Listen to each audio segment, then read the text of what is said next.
예, 안녕하십니까.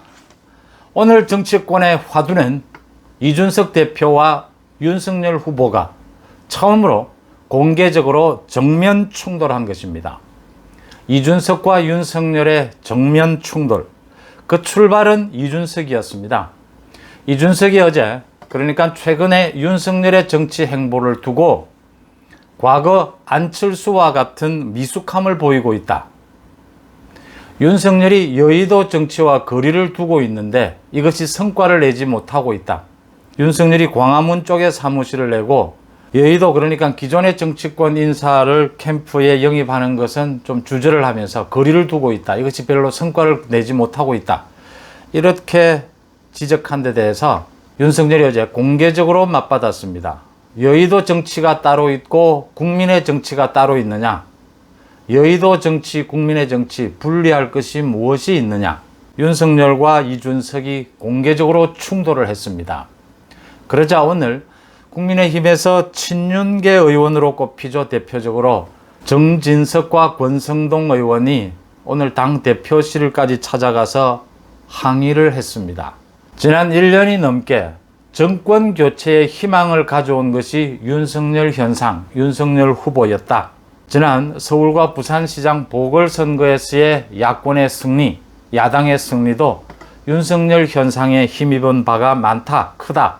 앞으로도 야권이 통합해서 정권 교체를 해 나가야 할 이 시점에 윤석열을 폄하하는 것이 야당 대표가 할 일인가? 야당 대표가 정치평론가처럼 윤석열 후보 깎아내리기에만 골몰하고 있다. 이렇게 반발을 했습니다. 그러니까 국민의힘의 중진 의원들이, 친윤계 중진 의원들이 공개적으로 당대표를 찾아가서 항의하고 SNS를 통해서 당대표에 대해서 공개적으로 항의를 했습니다. 여기에 대해서 이준석 대표가 또 정권 교체는 국민의힘이 중심이 되어야 한다. 국민의힘이 흔들리면 정권 교체가 어려워진다.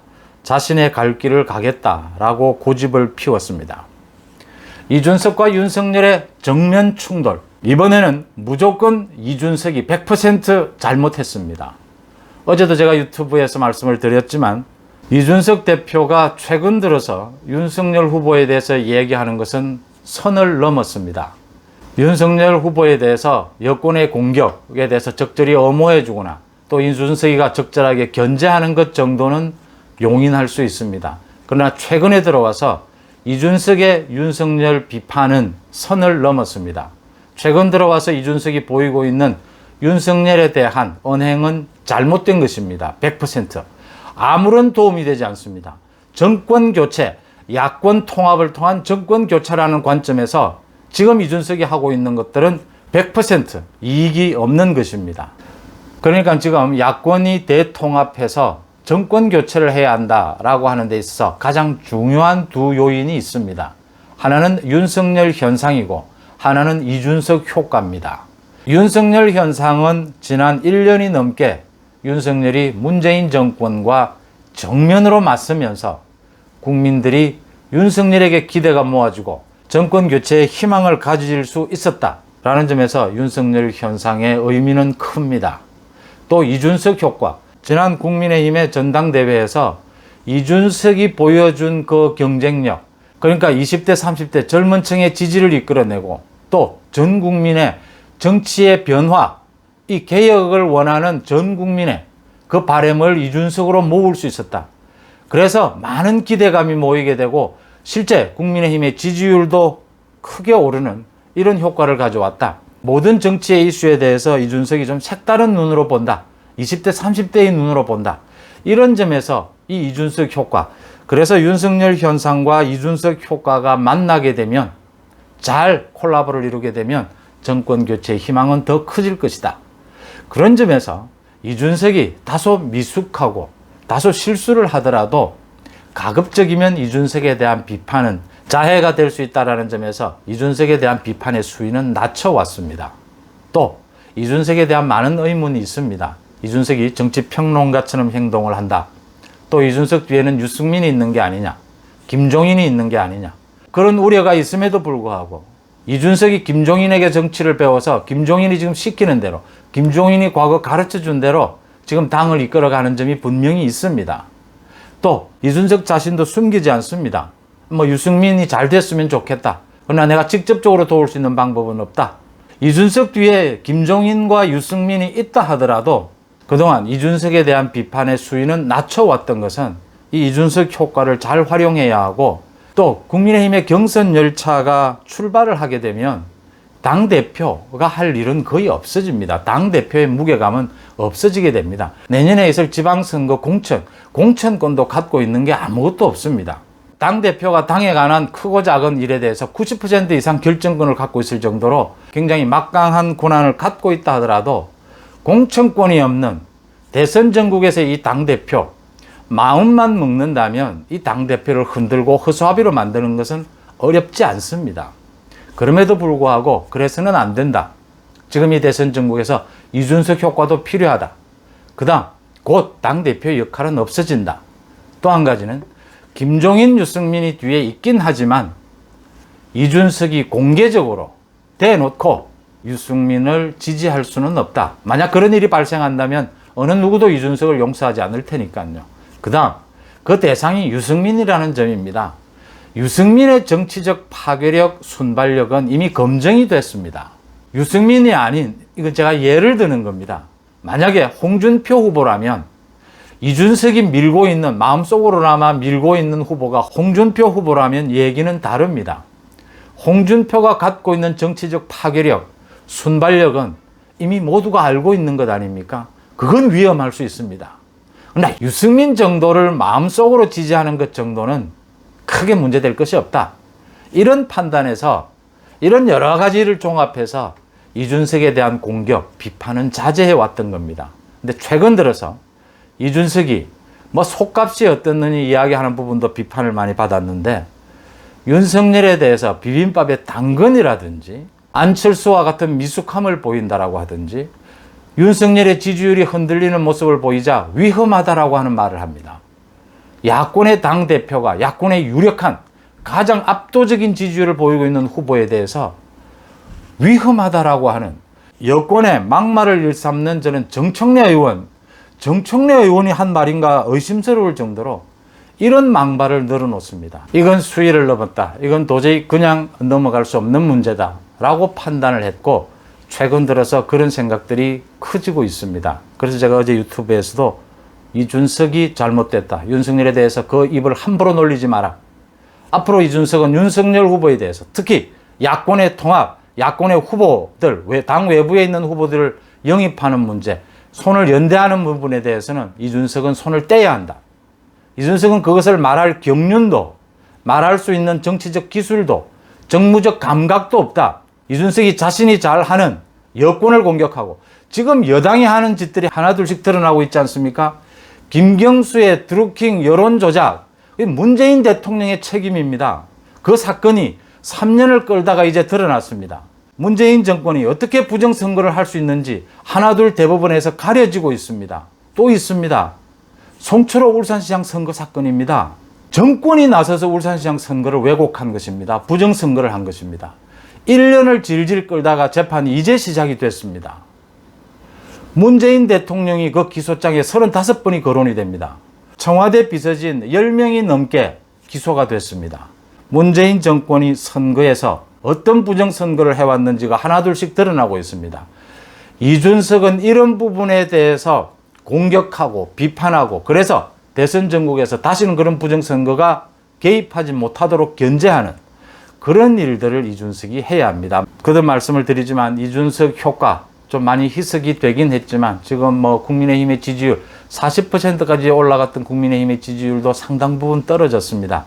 이렇게 많이 희석이 되고 이준석 리스크, 이준석 위험이 크긴 하지만 아직도 그 이준석 효과가 가져올 수 있는 뭐 신선한 정치의 바람, 또 20, 30대의 그 정치적 의사표시, 그걸 흡수할 수 있다는 점에서 이준석 효과는 여전히 큰 의미가 있습니다. 이준석이 여기서부터, 이준석이 뭐 앞으로도 계속해서 흔들리지 않고 국민의힘의 중심이 되는 후보 단일화를 해나가겠다, 이런 생각을 밝혔는데, 국민의힘이 중심이 되지 말라고 말한 적 아무도 없습니다. 윤석열이 그런 말 한 적 한 번도 없습니다. 국민의힘이 중심이 되도록 노력을 하십시오, 당대표로서. 누가 그걸 말리지 않습니다. 뭐 흔들리지 않고 가겠다. 자신이 100% 잘못한 일은 반성하고 사과해야 합니다. 그 반성이 일어나지 않으면 또 실패가 되풀이된다는 겁니다. 또 실수를 되풀이한다는 겁니다. 국민의힘 중심으로 정권교체를 할 수 있는 야권 후보 단일화를 하겠다라는 각오도 좋습니다. 쓸데없는 짓을 하지 말라는 겁니다. 때론 적정한 수위의 견제도 할 수 있을 겁니다. 그것 가지고 말하지 않습니다. 쓸데없이 야당 대표를 흔드는 것도 저는 동의하지 않습니다. 이준석이 일을 잘해서 당대표로서 자기 할 몫을 잘해서 사람들이 비판하지 않고 있는 게 아니라는 걸 이준석 대표는 여기에서 정신 차리고 깨달아야 합니다. 이준석이 해야 할 일, 잘할 수 있는 일은 이미 드러나 있습니다. 정해져 있습니다. 그 일을 열심히 하면서 정권 교체에 자기도 일익을 담당한다. 이런 생각을 하는 것이 맞습니다. 최재형 감사원장이 이제 국민의힘에 입당을 하면서 이준석이 거기에 힘을 좀 받아서 또 좀 이렇게 선을 넘는 행동을 합니다. 문제는 자기가 대선 전국을 좀 좌지우지 해보겠다. 그에 욕심을 내고 또 마음속에 있는 후보를 좀 지원해 보겠다. 유리한 국민을 만들겠다. 윤석열을 어떻게 흔들어서 이 야권의 대선 구도판을 좀 자신이 생각하는 방향으로 이끌어 보겠다. 이렇게 선을 넘는 자기가 갖고 있는 능력을 훨씬 넘어서는 그런 생각을 하면서 이런 지금 실수를 했다라고 해석이 됩니다. 여기에서 그쳐야 합니다. 윤석열과 최재형 상당히 많은 기대도 있었고 많은 우려도 있었지만 정치에 참여하고 난 이후에 비교적 적어도 그래도 합격점을 줄 만큼 잘하고 있습니다. 사회 각 분야에서 많은 뛰어난 사람들이 이 정치 여의도에 들어와서 실패하는 그 경험을 많이 지켜봅니다.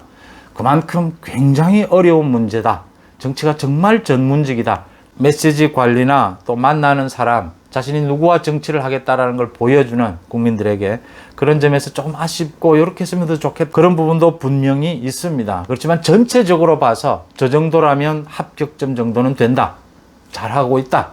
지금 이준석이 흔들고 있는 윤석열이 만약 무너진다고 해서 그 윤석열의 무너진 그 지지율이 야권으로 오지 않는다라고 하는 점입니다. 지금 야권에서도 최재형도 있고 홍준표도 있습니다. 아직 준비가 덜 되어 있습니다. 지금 보시다시피 윤석열 지지율이 정체 또는 약간의 하락세를 보이면서 그 효과가 이낙연을 비롯한 여당으로 가고 있다는 점입니다. 지금 여당 전체 후보의 지지율이 야당 전체 후보의 지지율보다 훨씬 앞서고 있습니다. 정권 교체를 바라는 국민의 지지율은 정권 교체가 정권 유지보다 더 높은데도 불구하고 여당의 후보들 총합, 지지율의 총합이 더 높은 이런 기이한 현상을 보이고 있습니다. 친문, 호남의 지지율이 문제인 겁니다. 문재인 대통령의 지지율이 40% 가까이를 유지하고 있는 것도 친문, 호남의 지지율이 흔들리지 않고 있기 때문입니다. 이런 전체적인 상황을 고려하면 지금 윤석열을 흔든다고 해서 그 윤석열을 흔드는 효과가 야권에 있는 다른 후보로 오지 않는다라고 하는 점입니다. 지금은. 야권의 다른 후보들도 빨리 경쟁력을 갖춰야 합니다. 홍준표도 잘하고 있고 최재형도 잘하고 있습니다. 앞으로 또 상황이 바뀔 수도 있을 겁니다. 윤석열의 지지율이 다시 올라갈 수도 있을 겁니다. 많은 가능성은 남아 있습니다. 중요한 것은 윤석열을 흔든다고 해서 야권 전체의 통합, 정권 교체, 야권 전체의 지지율에 도움이 되지 않는데도 흔든다는 건 결국 정권 교체를 포기하더라도 나만은 살아야 되겠다라고 하는 이번 대선 전국에서 야권이 가장 경계해야 될 그런 자세, 나만은 정치권에서 살아남겠다, 생존하겠다라는 생각으로 움직이는 후보나 움직이는 집단, 움직이는 정치인이 있다면 그런 사람은 철저하게 배제시켜야 한다. 야권을 지지하는 국민들로부터 철저하게 버림받을 것이다 하는 점을 분명히 해야 할 것입니다. 고맙습니다.